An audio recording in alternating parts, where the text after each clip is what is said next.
This is the story of Abraham and Isaac. God had promised Abraham and his wife Sarah that they would have a son. The problem was that they were both too old to have children.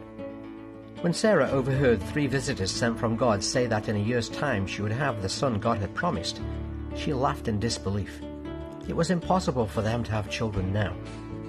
Yet the Lord kept his promise. Abraham and Sarah had a son. They named him Isaac. God then decided to test Abraham.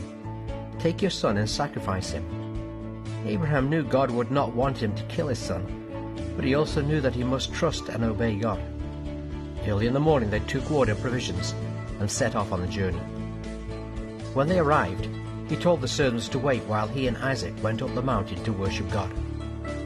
Isaac carried the wood and they set off up the hill. On the way, Isaac asked, "Father, where is the lamb for the burnt offering?" Abraham replied, "God himself will provide the lamb." At the top, Abraham built an altar and then arranged the wood on it. Then he laid Isaac on the wood. He lifted the knife when suddenly the angel of the Lord called out, "Abraham, do not harm your son."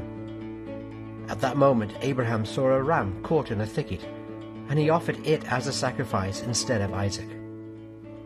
The angel then spoke again, "God will bless you and give you many descendants. Through your offspring all nations on earth will be blessed, because you obeyed me."